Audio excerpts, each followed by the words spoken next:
Hi, welcome. Today we are looking at a parable in the book of Matthew, chapter 25, the parable of the wise and foolish maiden. Now, as a man going out to build the house, he made the design of the house. Then he built the house according to that design. When the house is completed, it becomes the fulfillment. Jesus has given us the parable, that is a design, the fulfillment, the spiritual lesson in this parable. And when we get that spiritual lesson, we get the fulfillment. Now that is the way of God, the design, fulfillment. And Jesus intentionally spoke in parables, in many parables, because each parable is a design. He is hiding the spiritual lesson in that parable, and we need to find out the meaning behind. And that's what today's video is on that. So let us now read it. Then the kingdom of heaven shall be compared to 10 maidens who took their lamps and went to meet the bridegroom. 5 of them were foolish, and 5 were wise. For when the foolish took their lamps, they took no oil with them. But the wise took flasks of oil with their lamps. As the bridegroom was delayed, they all slumbered and slept. But at midnight there was a cry, "Behold, the bridegroom, come out to meet him." Then all those maidens rose and trimmed their lamps. And the foolish said to the wise, "Give us some of your oil, for our lamps are going out." But the wise replied, "Perhaps there will not be enough for us and for you. Go rather to the dealers and buy for yourselves." And while they went to buy, the bridegroom came, and those who were ready went in with him to the marriage feast, and the door was shut. Afterward, the other maidens came also, saying, "Lord, Lord, open to us." But he replied, "Truly I say to you, I do not know you. Watch, therefore, for you know neither the day nor the hour."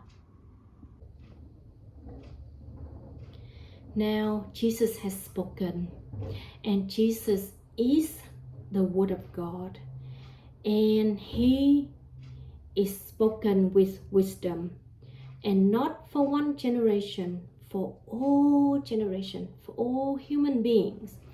And so what Jesus spoken, we have to take into account seriously. We have to be serious about his parables. Not all parable, but not one parable, but all parables and everything he said. So let me share with you from Revelation chapter 1 verse 16. And in his hand he held 7 stars. From his mouth issued a sharp 2-edged sword. So what it means is the word spoken by the mouth of Jesus is very sharp. That is so good it for every generation, and we should think very carefully about it. We should work it out with fear and trembling. Now, let me share with you, there are a group of human beings who follow this verse. Ephesians 2 verse 8. For by grace you have been saved through faith. And this is not your own doing. It is the gift of God. Not because of works, lest any man should boast. So one group follow this verse. Seriously preaching a lot about that. Now I tell you, another group of human beings follow this verse. You see that a man is justified by works and not by faith alone. So another group followed this verse seriously about this verse. Now, this group partially correct. This group also partially correct. Jesus Christ in the middle, totally, completely correct. Because Jesus Christ in his parable said, you need lamb and you need oil. So the lamps, the light in this parable, the lamps is representing faith, and the oil in this parable representing good works of charities, and it go together, strongly go together. So because when I grew up, I actually have one of these lamp where you fill the oil in and the wick go up, and the wick is drawing the oil up, and it keep burning, and it lasts a long time. Now without the oil, it cannot burn. And so this is what Jesus used to teach us about spiritual well-being. So if we have faith, we must supplement our faith with good works. That is to do the parable of the Good Samaritan, to do in Matthew judgment of the nation, to clothe the poor, visit the sick, to visit the one in prison, do that sort of thing that Jesus is teaching us. And it become faith and good works go together, become really strong. And that is the purpose that God wants us to. God in his infinite wisdom is pure goodness, and he wants that. He wants faith and good works to go together. Let me see. I have a cup here, and I have some coconut water, and I fill my cup a little bit. Imagine this is your supernatural life. This is the glory of the star, the moon, and the glory of the sun, representing supernatural life. This cup represents your spiritual body, spiritual house, and feeling God dwelling in you because you do some of the parable of the Good Samaritan. You're being kind, compassionate to others. You help others converted. You visit the sick. You clothe the poor. You visit the one in prison. And let's say you die. End of your life, you die. Full. Now full. Imagine this cup is your spiritual house, and it can expand, big or small, depend on you. And when you die, it's just full. It's filled in with the Spirit of God, and it's full. Imagine that is the purpose. God wants your spiritual body. So I share with you one verse here from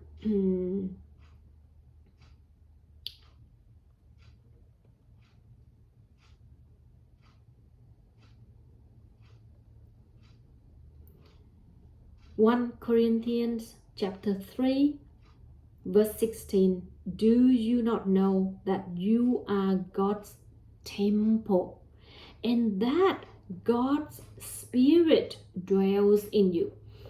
So your body is spiritual temple, and God dwells in that. So that's the purpose. Just like for me, for my human purpose, I have a cup, and I fill my cup with coconut juice, and I'm going to drink it. So it being filled. God's purpose is also being filled by faith, and good works go together.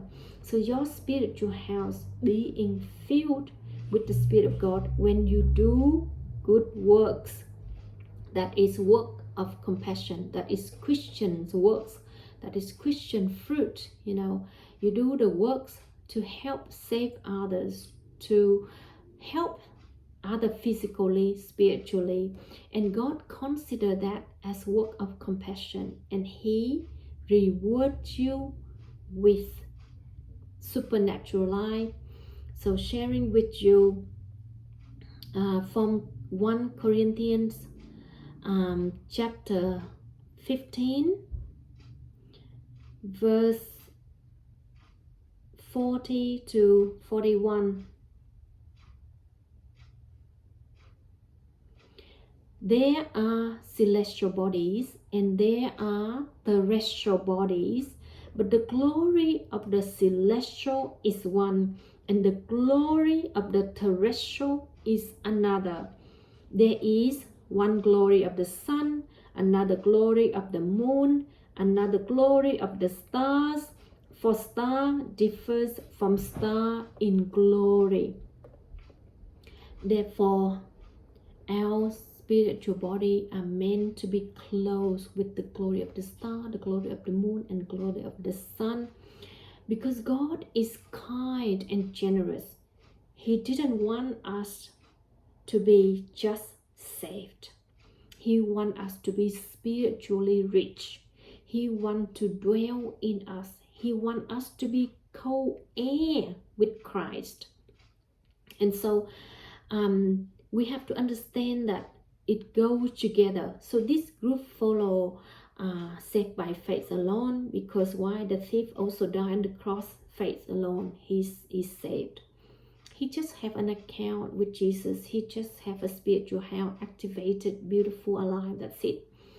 Where this group follow James writing, saved by works. But God, Jesus said faith and works go together. So that is a complete teaching. Now, anyone who is teaching partially will also receive partial. Let me share with you from 1 Corinthians chapter 3, verse 11 to 15. For no other foundation can anyone lay than that which is laid, which is Jesus Christ. Now, if anyone builds on the foundation with gold, silver, precious stones, wood, hay, straw, each man's work will become manifest. For the day will disclose it, because it will be revealed with fire, and the fire will test what sort of works each one has done. If the work which any man has built on the foundation survives, he will receive a reward. If any man's work is burned up, he will suffer loss, though he himself will be saved, but only as through fire. Saved but through fire. So you partial, you'll be saved through fire. So the purpose of a human being writing the verse saved by faith, so that no one can boast, is also correct, but it's partial, because God saved us. Jesus Christ saved us by dying on the cross. No one can boast that we save ourselves. Now, just like the man dying on the cross next to Jesus, he is saved, and it's by faith. And it seemed like by faith alone, because he doesn't live any longer after Jesus' resurrection. Now, this group follow James writing, saved by works. If you are to, after your conversion, to live until you die for many years or certain days, you got to produce works to accompany your faith. And that works is the teaching of Jesus, being compassionate to others. Because when we do that, God reward us. He enrich our spiritual body. And so we become spiritually richer and richer. And when we reach our moment of death, we are full. Just like my cup of coconut juice is full. And imagine that cup is expandable. It can be really big. It can be really small. And so it depends on the person. But each person, when they die, will be full. And you want to have that. You want to have both faith and works to go together, just like the lamb and oil in the parable. Because Jesus has infinite wisdom, and what he speaks is sharp, and so it complete truth. Partial. Jesus Christ, complete truth. Faith and works go together and make it really strong and sturdy. And because when Jesus already spoken, it for all generation. So we should take it seriously what Jesus said. Not this group of human being preach. Not this group of human being preach. What Jesus said is important and is sharp because it's already said in Revelation. Jesus is the Word of God, and Jesus teach total, complete truth. And we must take his parable seriously. Not one parable, all parables. So thank you for joining me today.